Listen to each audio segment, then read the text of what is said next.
You will now be placed into conference. Hello everyone, this is just an announcement that if you are dialed into the conference line right now and are not presenting, please hang up the conference line. All your audio will be provided through your computer speakers.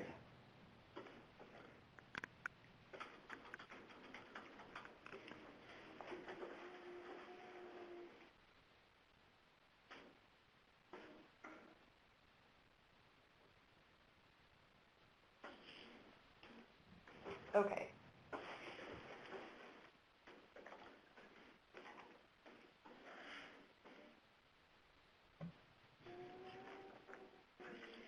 Hello everyone, and welcome to the November webinar for the Model Aquatic Health Code Network. This month's webinar is titled Noise in Aquatic Facilities, What We Can Do About It, presented by Keely Siebein of Siebein Associates. Before we begin, there are a few logistics to go over. Webinar audio will be provided through your computer speakers, so there is no need to dial into a conference line. Please submit any questions and comments via the chat box on the right-hand side of the screen. The Q&A portion of today's webinar will take place after our featured webinar, but feel free to submit any questions or comments throughout the duration of the presentation. Finally, this webinar is being recorded and will be distributed to all participants. It can also be viewed on the NACCHO MAC Network webpage.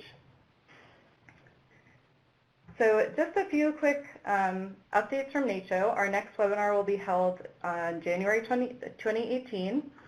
Our topic is tentatively application for the MAC inspection code. And this will include updates to the code as were recently decided through the vote of the Model Aquatic Health Code Council.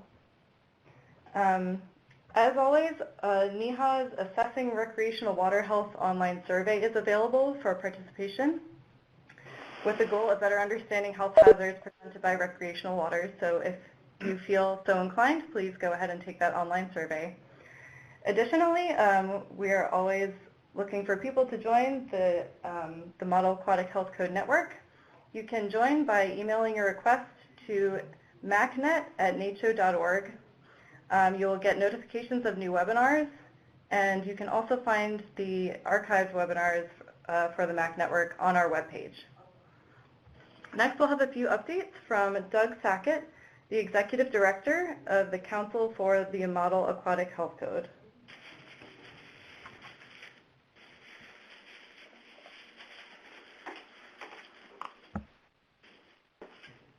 Doug, are you there?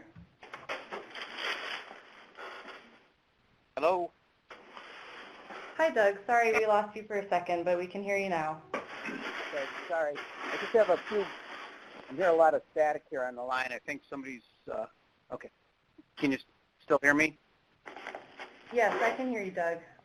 Okay, a few brief updates on the MAC update. As you know, the vote on the code conference was held on October 17th and 18th.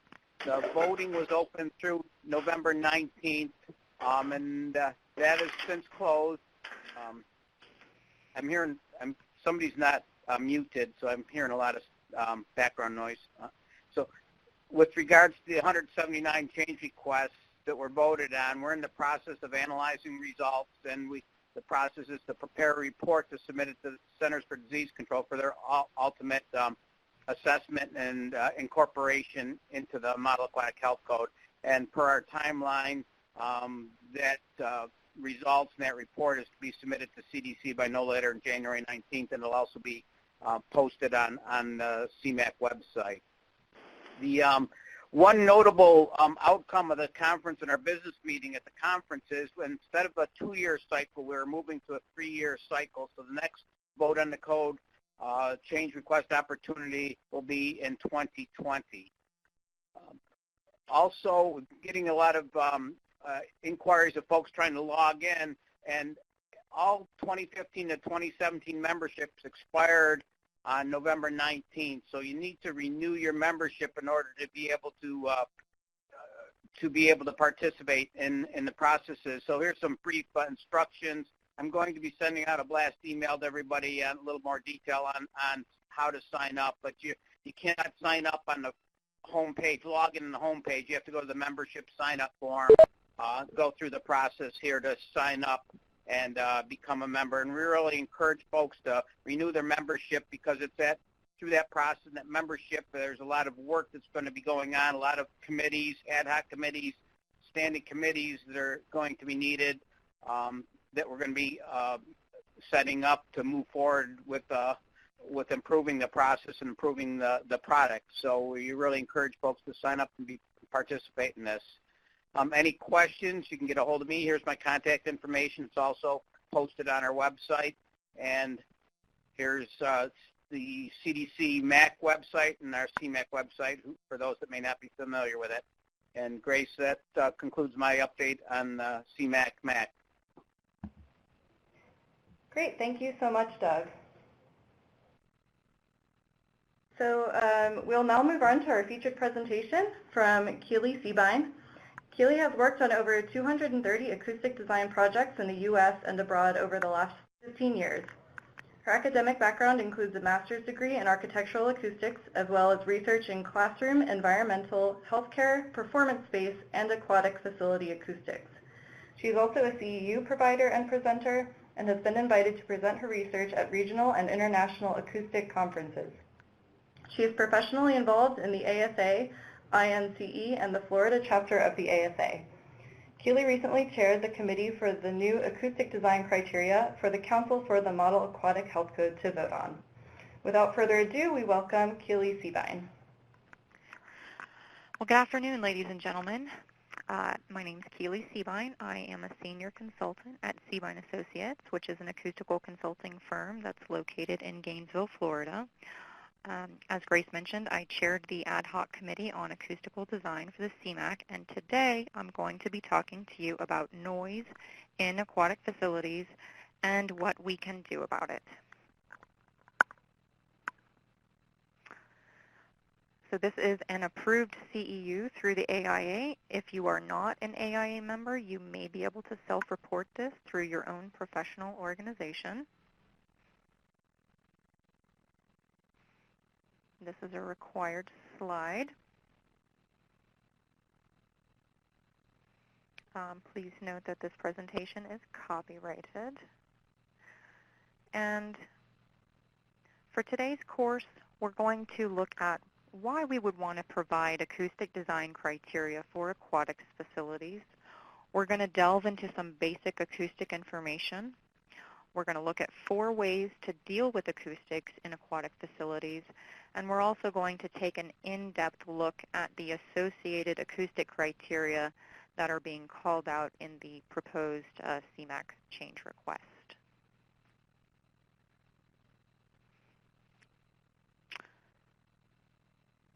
So this presentation is really a culmination of the efforts of the Council of the Model Aquatic Health Code Ad Hoc Committee on Acoustical Design.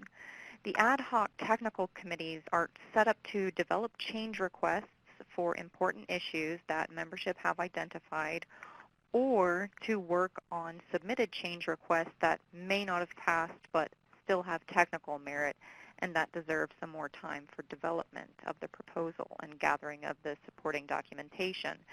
So our committee worked together to discuss acoustical criteria that could be included in the Model Aquatic Health Code, and over a period of about 6 months or so worked to develop the acoustic design criteria and submit it to the CMAC.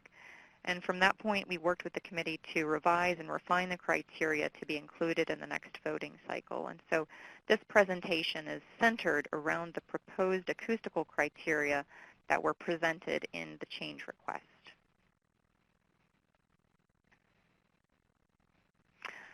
So why should we provide acoustic design criteria? Well, as buildings become more complex with many different activities happening in the same place, the acoustic environment needs to be tuned or designed so that all of the different types of communication can occur in the building. Aquatic facilities are very complicated and expensive. They've got very specialized HVAC, dehumidification, filtration, pumps, heating, and other building systems.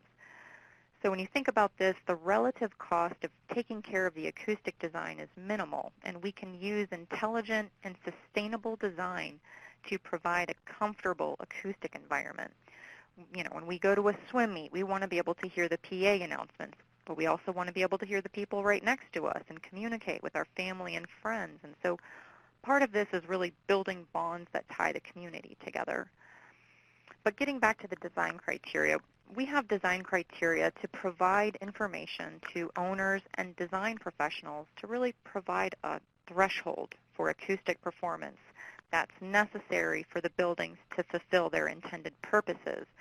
So the agencies that you see listed here have already provided acoustic design criteria in their respective building types. The FGI guidelines for hospitals include regulations for STC, Alpha Bar, and speech privacy. ANSI Standard S12.60 provides an enormous wealth of knowledge and recommendations for STCs, RTs, and NCs for schools. The International Building Code, which is often referenced in state building code, addresses sound transmission with STC and IIC limits. The GSA provides guidelines for federal office buildings and courthouses, etc., and that addresses STCs, RTs, and NCs. And the United Facilities Code, which addresses buildings on military bases that might include offices or schools or training facilities or fitness centers. And it, too, addresses STCs, RTs, and background noise. And so there's been this trend in the last 20 years or so that these agencies have adopted acoustical criteria to address building design flaws that could have easily been avoided if they had been planned for and dealt with while the building was still on paper. Buildings become much more difficult to treat after the fact and much more costly as well. So by providing acoustic design criteria up front, you create a more sustainable, usable building that functions acoustically the way that it was meant to, and you minimize acoustic defects like excessive loudness, excessive reverberation, echoes, harsh reflections, sound focusing, acoustic creep, and high background sound levels from the HVAC, so that you provide the most comfortable acoustic environment that facilitates communication by providing clarity and intelligibility through the design of the materials, the construction assemblies, and the building systems.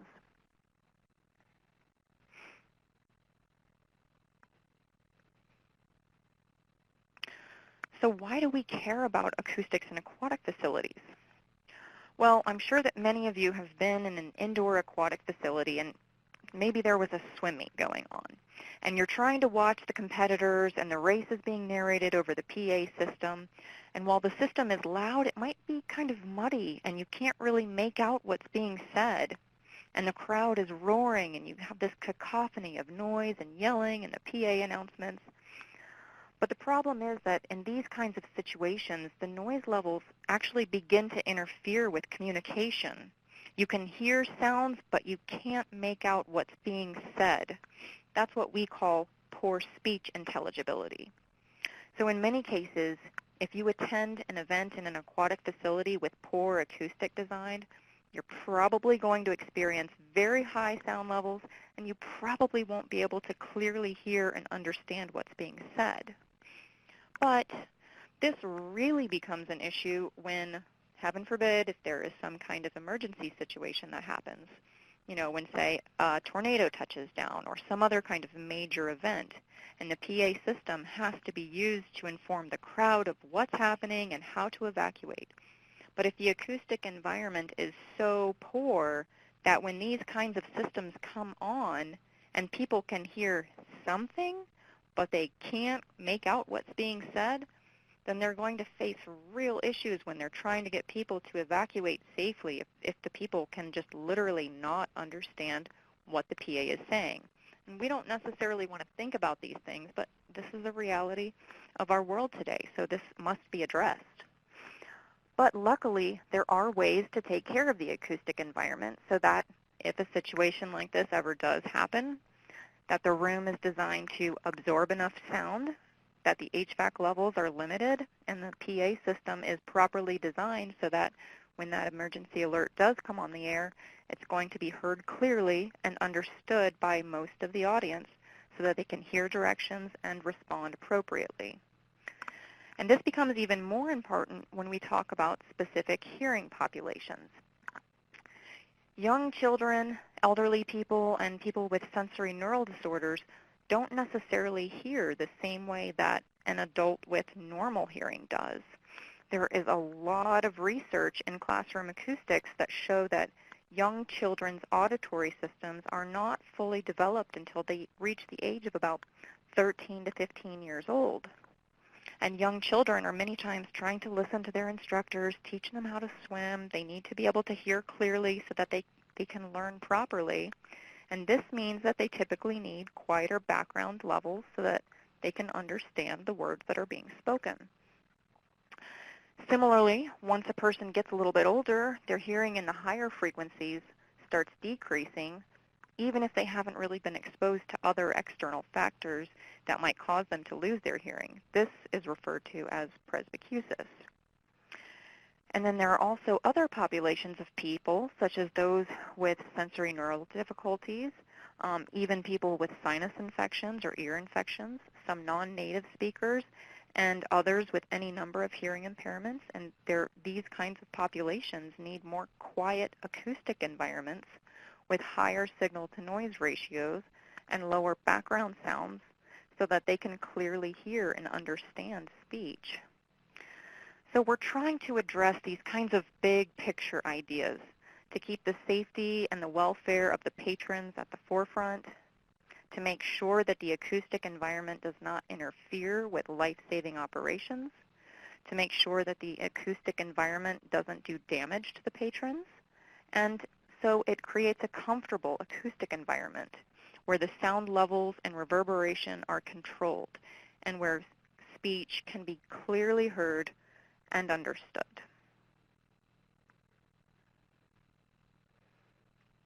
So I'd like to go a little bit deeper with kind of a brief introduction into sound. So sound is energy that travels in waves that is detected by a human's ear. Noise, on the other hand, is any sound that is undesired or that interferes with one's hearing. Noise can be subjective, like music preference. One person may love Daft Punk, another may hate it, and thus it becomes noise to that person. But when we talk about noise in aquatic facilities, this can be crowd noise, the screaming and cheering, yelling, clapping, horns. It can be noise from the mechanical components of the HVAC and other building systems.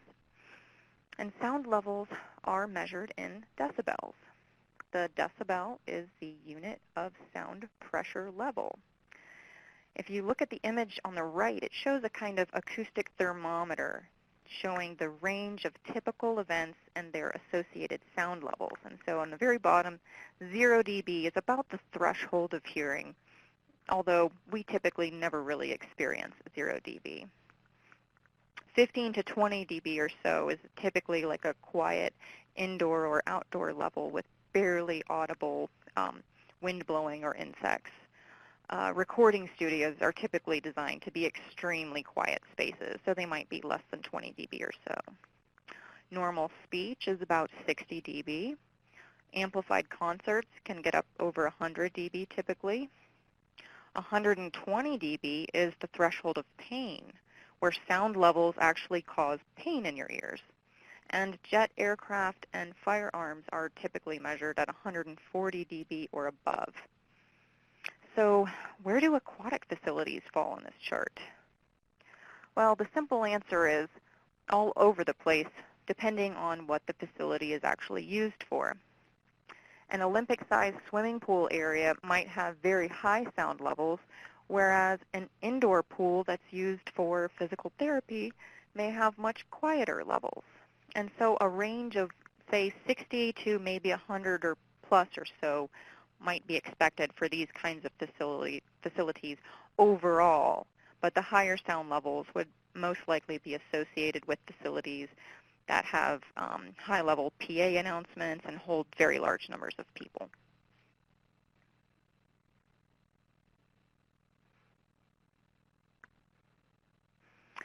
So there's a multitude of physiological effects of noise, meaning we may not be aware that these things are happening, but when we're exposed to high sound levels, our bodies actually experience increased stress, anxiety, fatigue. We have elevated blood pressure, cardiovascular effects, loss of sleep, increased heart rate. We can get ringing or hissing or roaring in the ears, which is called tinnitus. That usually occurs immediately, but then it will usually, but not always, go away. But it can be an indication of early hearing damage. Sounds that would otherwise seem normal to most people might start to become unbearably loud. This is called hyperacusis, and people suffering from this usually have very increased sensitivity to sound and may experience discomfort or even physical pain when they hear certain sounds. So we need to be aware of spaces that have the potential to have very loud sound levels and understand what they can do to the body so that we can try to limit these unintended side effects.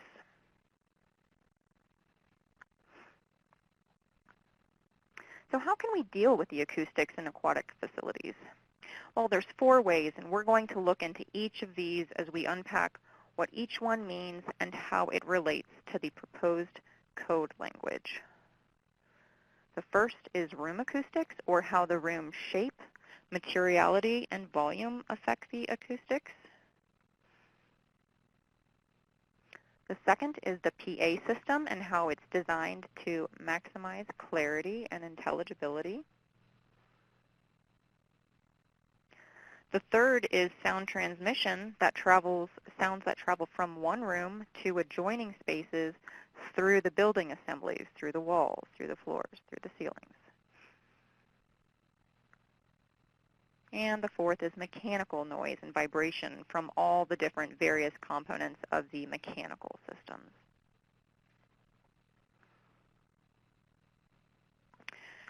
We're also going to learn about the acoustical criteria that are referenced in the proposed language.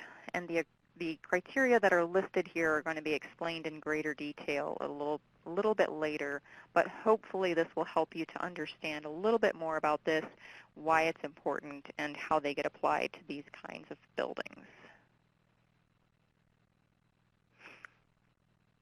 So, the first factor is called room acoustics, and this is quite literally how the actual room, its shape, its materiality, its volume, how everything in that room affects how sounds are heard in it. The 2 metrics that are referenced typically are the alpha bar and the reverberation time. These metrics are affected by the room conditions that are listed on the right. The materiality, or what kinds of materials each of the room surfaces are made of, the surface areas of these materials, the ceiling height in the room, and the room volume. So the average absorption coefficient, or the alpha bar, is affected by the materiality, the surface area, and the ceiling height.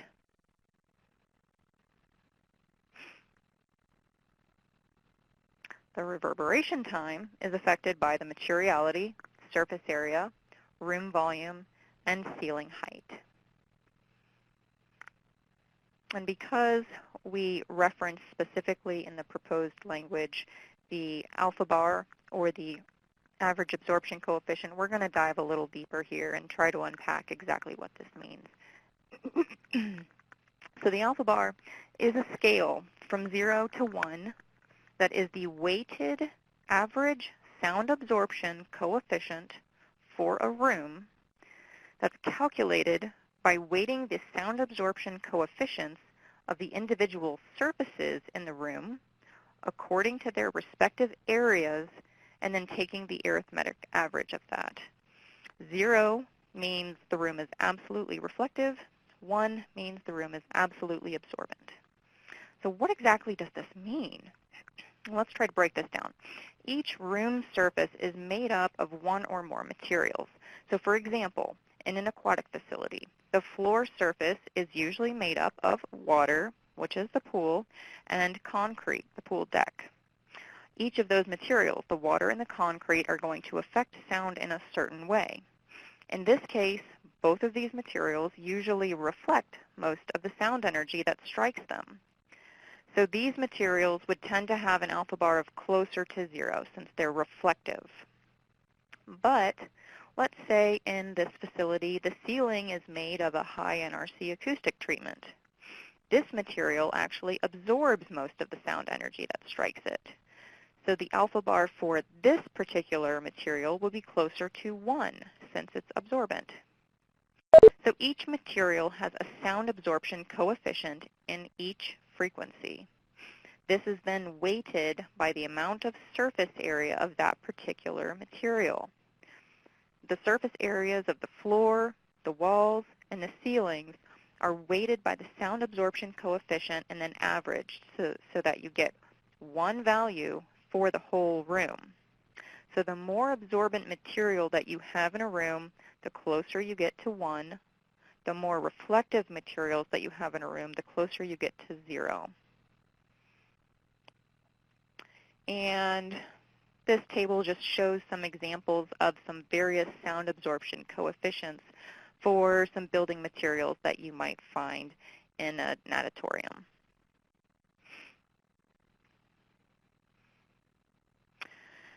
And this diagram, oops, it looks like we're missing an image, but graphically shows what happens when sound waves strike reflecting surfaces versus absorbing surfaces. The left image is a room with all reflective surfaces, and so the sound waves travel from the source, hit the reflective surfaces, and continue traveling all throughout the room, and eventually the energy will dissipate. But the diagram on the right that's missing shows a room with sound-absorbing wall and ceiling treatment. And basically what happens with this is that the sound travels from the source, hits the first absorbent surface, and then loses a decent amount of energy. So there's still some energy, sound energy, that's reflected, but it's greatly reduced. Ray diagrams also help us to see specific locations where acoustic treatment is necessary. So trying to visualize this in a little bit different way, this is a picture of a typical natatorium, and we're going to break down the materiality component a little bit more here. So if we're looking at the floor area is water and concrete. Both of these are reflective materials, and you can see this highlighted in red. Okay. The walls are gypsum board with glass windows. So again, both of these surfaces in here are reflective as well. We have got the red. And we have the ceiling area shown in red here, which is a metal deck with skylights. So all of these materials are reflective as well. So when you have all of these surfaces in a building put together, you essentially have a building that reflects sound. The alpha bar for this condition approaches 0 because most of the sound energy is just reflected all throughout the room. And so this is actually what happens many times in indoor aquatic facilities, because you have to have materials that are water resistant, so that means, concrete, and you might need walls and roofs that are corrosion and humidity resistant also, which can also be reflective. So what you end up with is a room that's extremely live, extremely reverberant, extremely loud, with very little clarity and intelligibility. And so this is essentially the worst case scenario. But when it comes to making the room more absorbent, we are limited with the surfaces that we can treat acoustically. We can't treat the water. The pool area is what it is. We can't really treat the concrete either. That has to be concrete. So the floor area really has to remain reflective. But that leaves the walls and the ceilings left that could be available for acoustic treatment. So this diagram shows a kind of best case scenario. If we were able to treat 100% of the walls and the ceilings, we could probably reach alpha bars of 0.35 to 0.5 or maybe even higher. But we really can't expect to get much better than this because we can't treat the floor. So this is close to what we're hoping to achieve by putting the alpha bar requirement in. We'd like to have as much absorption as possible so that we can reduce reverberant reflections, decrease sound levels, and allow for clarity and intelligibility of speech. So this is why in the proposed code language, the alpha bar is bracketed into 4 categories. We have an alpha bar of 0.2, which is the minimum. 0.25 is recommended. 0.3 to 0.4 is preferred. And we'd like to see higher alpha bars if we have pools where specific hearing populations are going to be present. Say, for instance, a retirement community pool or an elementary school pool. We'd like more absorption in the room in these cases to help these populations have a better chance to understand any communication or any emergency alerts that might come on in the room. So looking at this rating just a little bit more, there are some venues that really should be reflective, like concert halls. They have alpha bars of usually less than 0.1. A typical natatorium that does not have acoustic treatment might also have an alpha bar around 0.1. So 0.2 is really considered the break point between an acoustically live room and a room that begins to absorb sound. So this is what the proposed code language calls for as a minimum standard of care for natatoriums. 0.25 is considered a slightly absorbent room, and this is what the proposed code language calls for as the recommended alpha bar. 0.3 to 0.4 is a moderately absorbent room, and this is what is referred to in the proposed code language as the preferred alpha bar. And as I just mentioned, the 0.35 to 0.45 is an absorbent room. And this is what the proposed code calls for if you have the natatorium that's designed primarily for anyone with any kind of hearing impairment or difficulties, or if it's children or for the elderly. 0.4 and higher is probably reaching the limit of what can be achieved in a natatorium. And so we bracketed the acoustic design criteria for natatoriums, and we're basically trying to say, at the very least, provide an alpha bar of 0.2. If possible, and if surface areas allow, aim for the recommended and preferred alpha bars because they'll create the most acoustic comfort and provide the most sound absorption. And if you have a pool where you have populations that have some kind of hearing impairment, try to do a little better. Try to put as much absorbent material in the room as you can because it'll help increase the clarity and intelligibility of communication in the room. So, that one didn't translate well either. The proposed code refers to concave wall surfaces and states that the design of indoor aquatic facilities with a domed roof, gable roof, or other shape that may cause sound focusing, irrespective of the alpha bar, shall address sound focusing, reverberation, and echoes that would interfere with the speech intelligibility. What do we mean here? Well, we want to make sure that if there is some kind of concave wall or domed space that there should be some kind of evidence of treating this so that we address the acoustic concerns. Concave wall surfaces can create challenging acoustic issues, and many aquatic facilities have dome-shaped ceilings in areas. So when you have a concave surface, it tends to catch sound and then focus it in other areas of the room. So these spaces tend to create excessive reverberance, excessive loudness, and have harsh sound reflections, which are not a good combination when you have the kinds of activities that might be occurring in these areas, like the competition PA announcements. Another acoustic phenomenon is called creep. And this is basically where sound waves are reflected up the domed wall surface and then back down along the other side of the dome. And this is what happens in whispering galleries. But it's really not cool if instead of a whisper, the sound source is a loud blowhorn or PA announcements, which are extremely loud events compared to a whisper. And this huge amount of sound is now being directed towards the opposite end of the dome area, it can raise sound levels and even make speech unintelligible in that area, which is not a good thing if you're trying to understand race results or evacuation orders and people can't understand what the PA system is saying.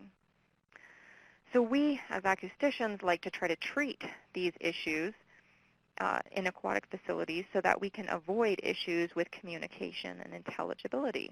But how do we do this? Well, the structure should have the majority of the surface area be sound absorbing. This can be done with different acoustical products, but it's a good idea to use absorbent materials that are also humidity resistant for this kind of environment. And it's also not a bad idea to provide some sound diffusing surfaces in these spaces that can help break up sound waves. So moving on to the next acoustic metric, the STI. For the proposed code, we are looking at the STI and how it's related to the intelligibility of the PA system. The STI, or Speech Transmission Index, is an objective physical measure of speech transmission quality. The STI is, again, a 0 to 1 index, indicating the degree to which a transmission channel degrades speech intelligibility. So this means that if you have perfectly intelligible speech, if it's transferred through a channel with an STI of 1, it'll remain perfectly intelligible. But the closer the STI value gets to 0, the more information is lost and speech becomes unintelligible.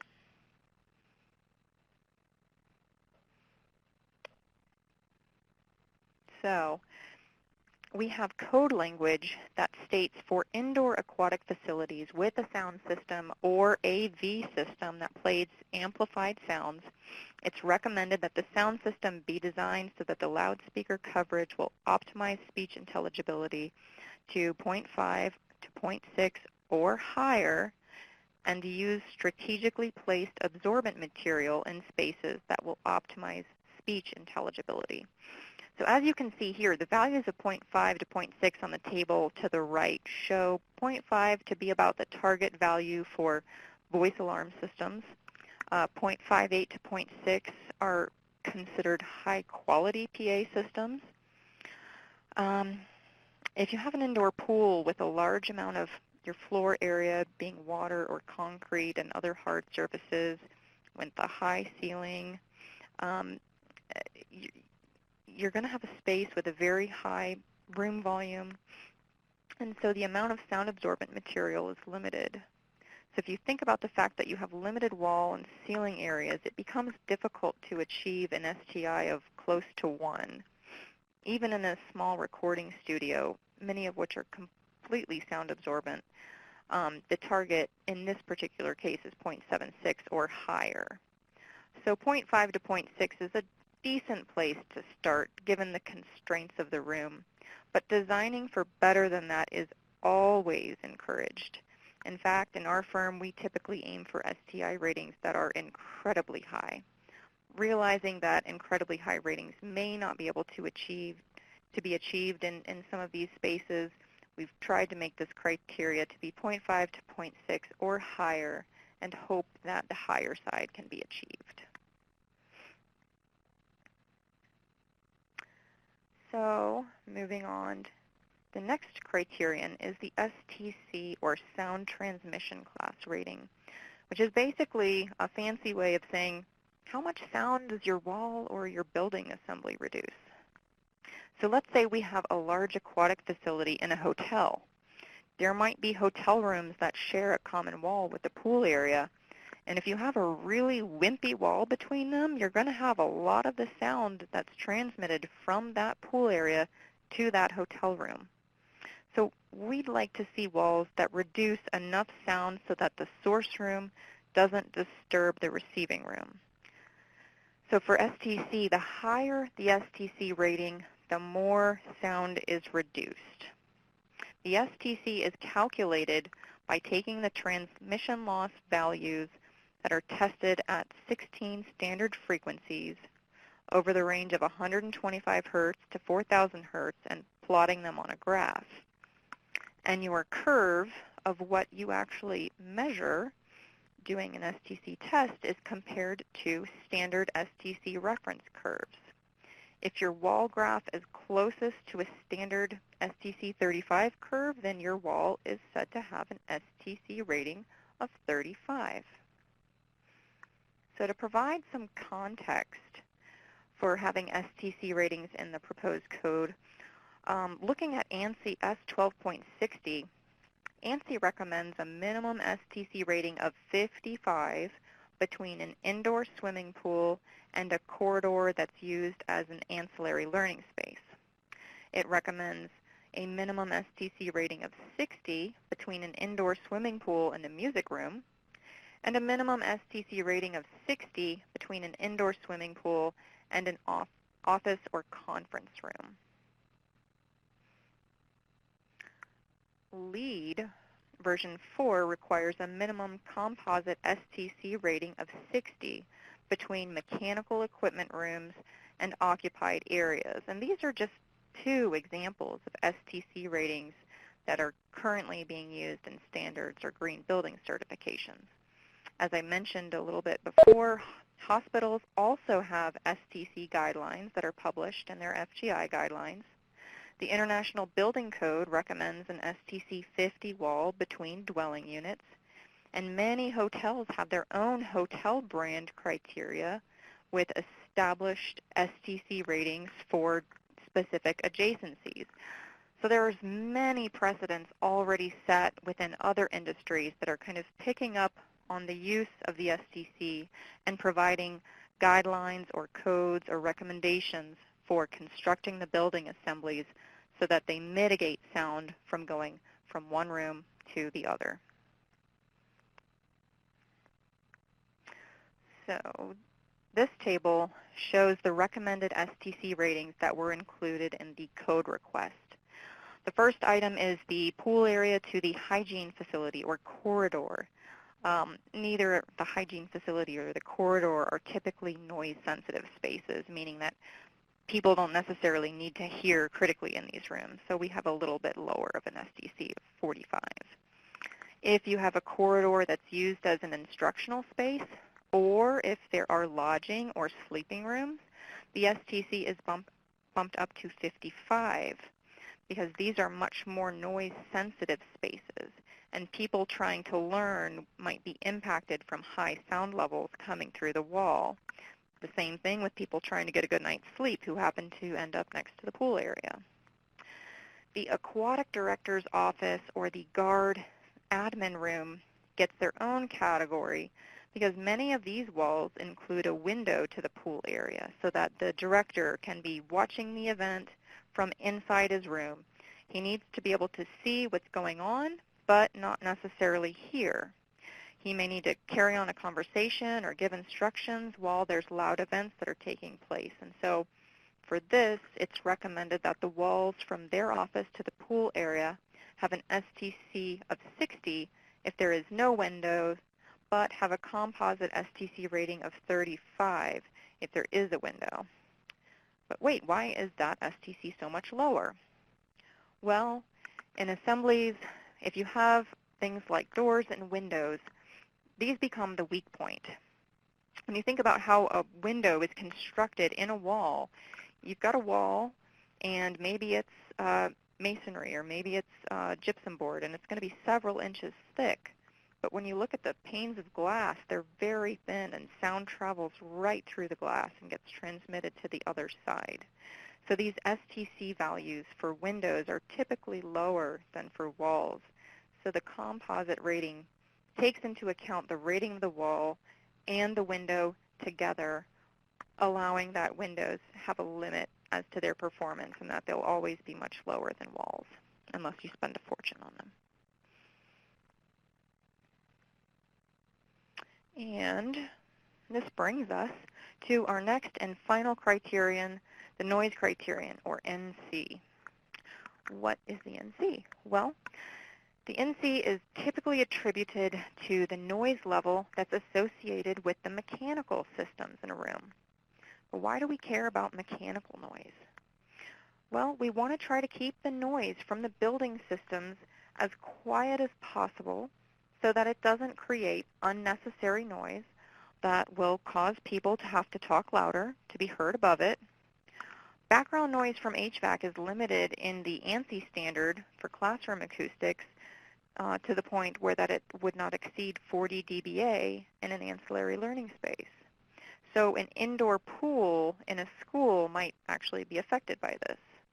But the main reason that we want to limit background noise from HVAC is that in an indoor aquatic facility, there's typically a large amount of noise sources beyond the HVAC. There's the pumps, the lighting, the sounds from the people swimming and talking, and PA announcements, and on and on. And if the HVAC system isn't designed so that it's relatively quiet, instead of being part of the background sounds that we typically expect, it can become very loud and become a foreground sound, and everyone will have to talk over it just to be heard. So having an elevated background noise level from the HVAC is essentially just putting more noise into an already noisy space. So we want to design the HVAC system to have limited sound levels so that it doesn't interfere with speech and communication. Background noise from mechanical equipment is typically measured using NC or noise criterion ratings. So the lower the NC rating, the quieter the space is. The higher the NC rating, the noisier the space is. So this diagram shows various room types and their respective NC levels based on the ASHRAE Applications 2015 handbook. And so it has a listing of the various room types and the recommended NC levels for the HVAC-related background sound. So just for a reference, we've got hotel rooms, should have an NC of 30. Performing arts halls should have an NC of 20. School classrooms should have an NC of 30. Gyms and pools are recommended to have an NC 45 level, which is most likely a kind of smaller netatorium. Large seating capacity spaces with speech amplification are recommended to be NC 50. So we've got this kind of 45 to 50 going on in ASHRAE. And it may be worthwhile to lower this if you have instructional spaces or spaces for children or the elderly. So our proposed code language states that indoor aquatic facilities should be designed, constructed, and installed so that the noise generated by the HVAC system does not exceed a noise criterion level of 50 or 55 dBA at any time. So this is, pretty much right in line with the ASHRAE criteria. But what are we talking about when we talk about limiting HVAC noise? Well, there's really 5 ways that sounds from HVAC systems can disturb patrons. The first, oh wow, something happened there. The first is duct-borne noise.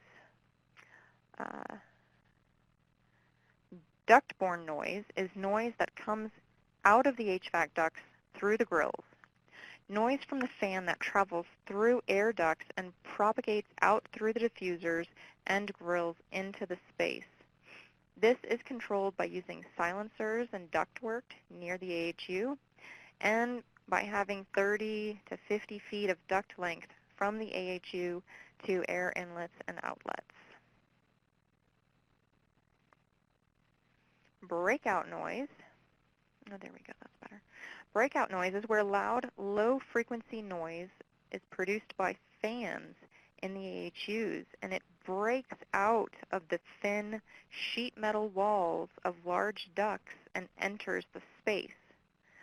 Using prefab duct silencers to reduce the fan noise, using round or flat oval ducts to reduce the breakout, or heavy gauge duct walls where ducts are exposed are recommended to reduce this kind of noise.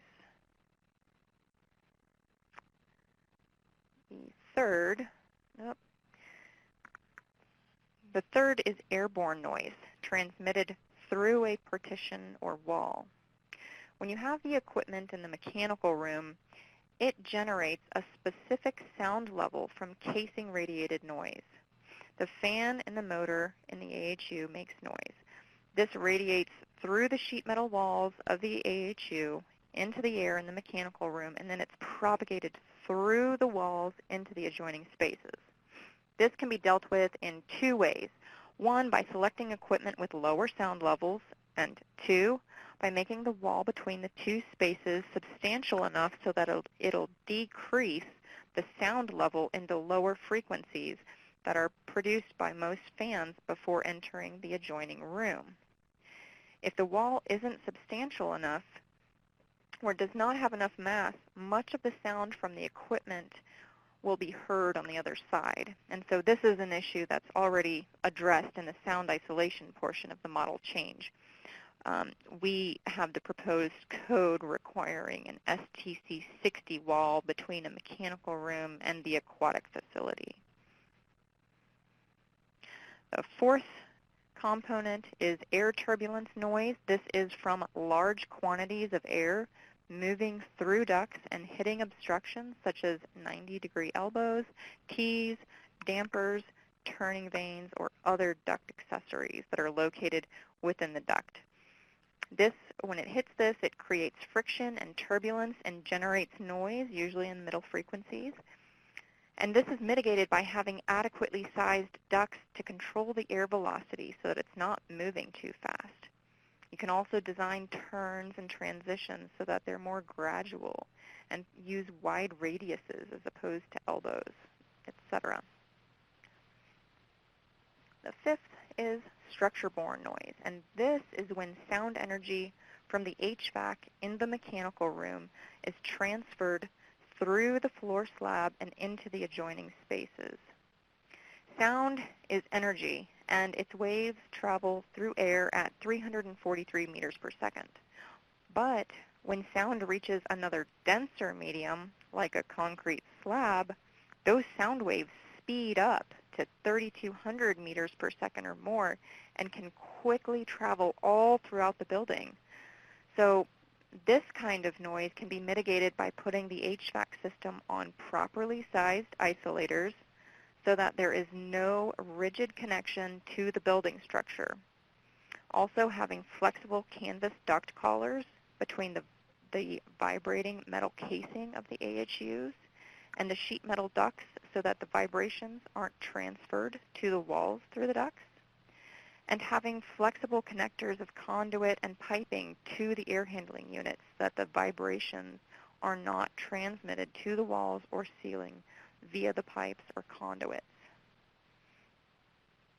So, as you can see, these are the 5 components that are addressed when we say that we're limiting HVAC noise in a space. So dealing with these components during the design of the building will help reduce the noise levels generated by the building services themselves. As you can see, pictured here, this is a project our firm worked on at a hospital. You can see large HVAC ducts above the large grills.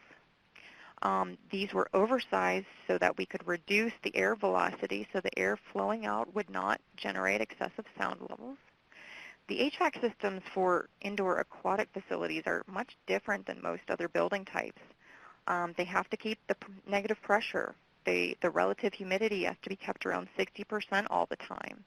It's necessary to direct airflow along the glazing and window surfaces to keep condensation down. The HVAC system also helps to keep the off-gassing of the chlorine in the pool at bay so that we can reduce building material deterioration.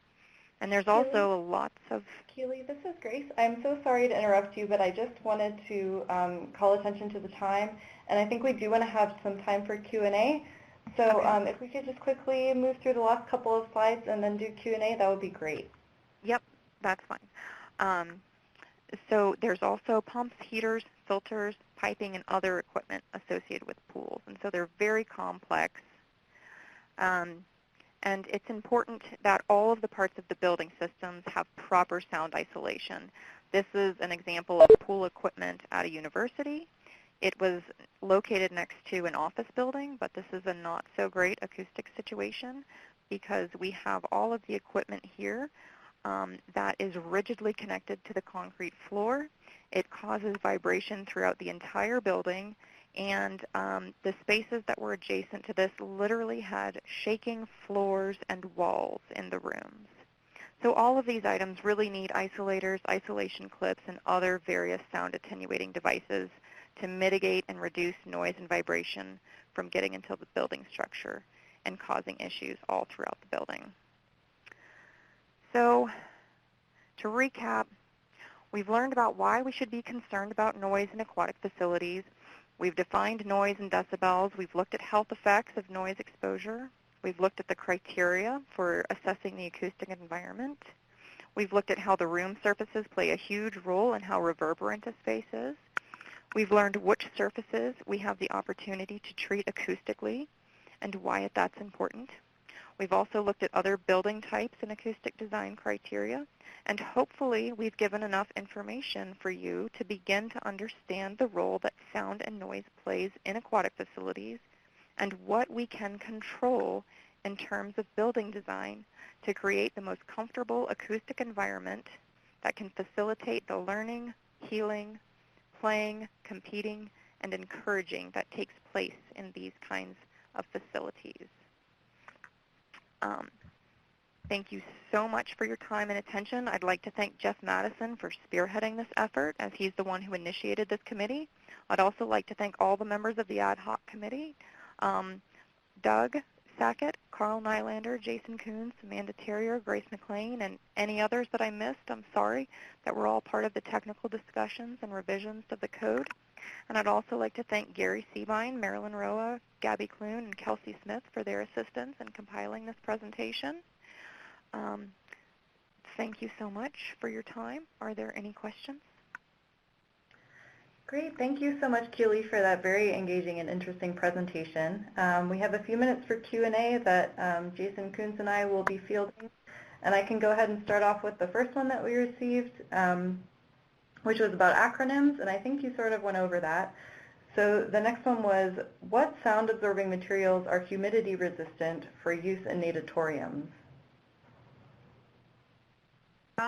Well, so there's a number of acoustic materials.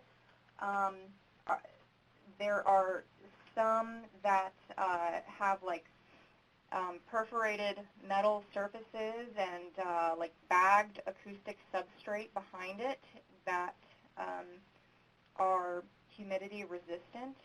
And there are a number of different manufacturers that make these kinds of materials.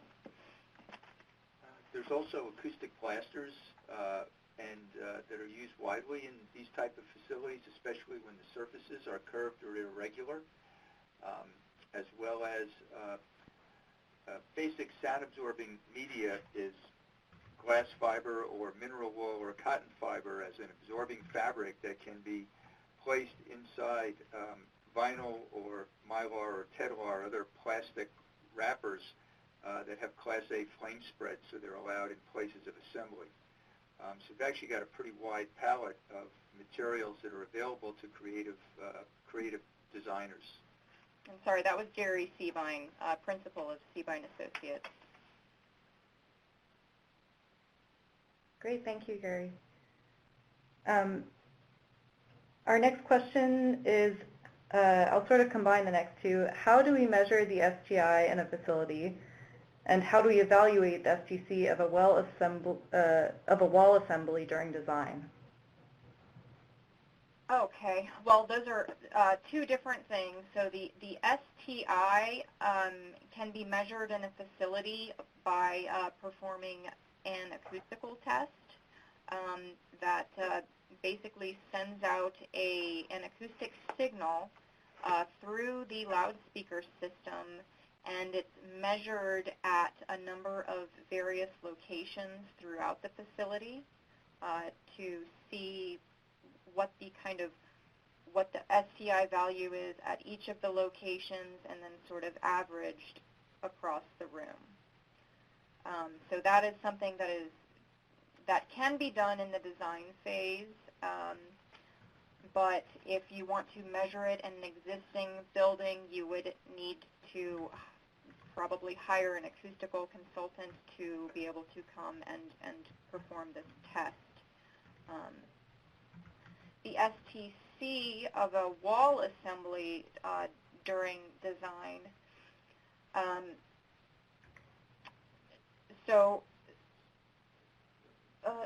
Sure. Sure. The STC, or sound transmission class, the amount of sound that is reduced as it travels through a partition can be measured in the field by placing a test loudspeaker in one room and measuring the sound in the source room where the loudspeaker is and the sound in the receiving room. And ASTM standard E336 allows you to conduct these tests in accordance with national standards.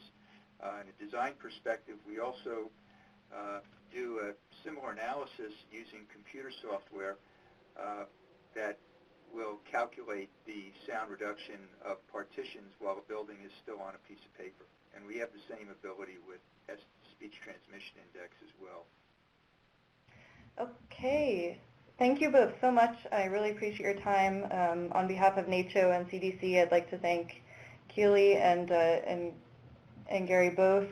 And that concludes our webinar for today. There will be a recording available for those who would like to reference it later. So thank you all, and have a wonderful afternoon. The chairperson has disconnected. The conference will now